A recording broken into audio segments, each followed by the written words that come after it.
So recently I bought online on eBay a load of fish, and when they came through they were either dead or they died soon after. I ordered Coedorus, and there's 9 here, and there's 3 blue rams.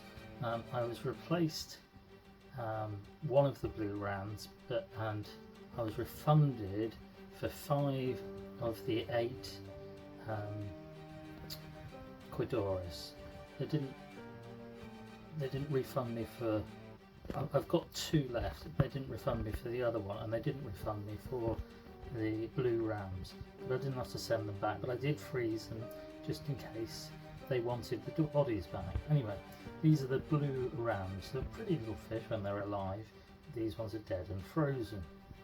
Now I'm going to take a couple of these up to the polytunnel, and I'm going to try and feed them to the spiders that live in my polytunnel.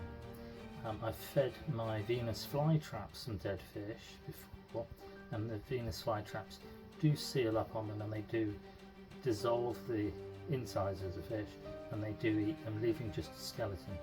Now I'm going to try, as I say, I'm going to take a couple of these blue rams up to the polytunnel, and I'm going to try feeding them to my giant house spiders that live in my shed, and I'm going to bring you along to show you. So I'm back up in my shed, and I brought these 2 fish up that I had in the freezer, and they're the ones that when I received them from a supplier through the post, I bought them on eBay, and when I received them they were dead. And so I'm gonna try and see whether spiders, giant English house spiders, will eat a dead fish.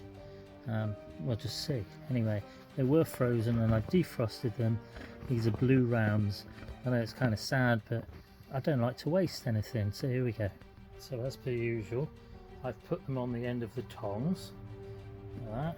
So if you watched my video before, you would have seen that this is my spider in the polytunnel.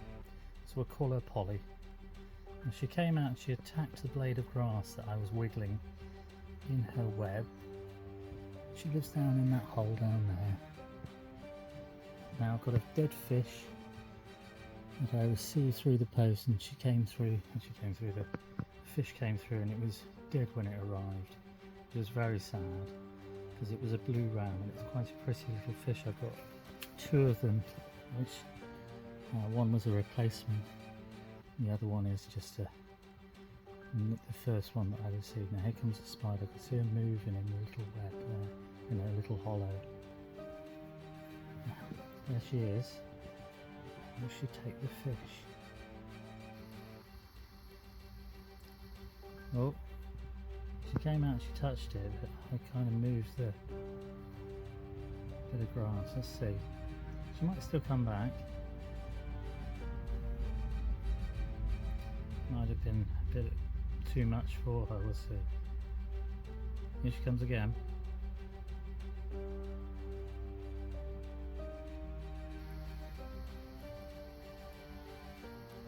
Oh, she took it. Did you see that? Wow, that's incredible.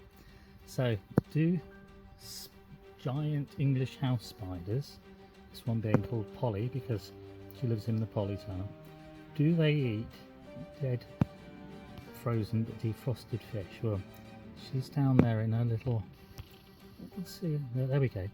She's in there, we're in a hollow, and she's taken the fish down into the hollow to devour it with any luck. So we'll see.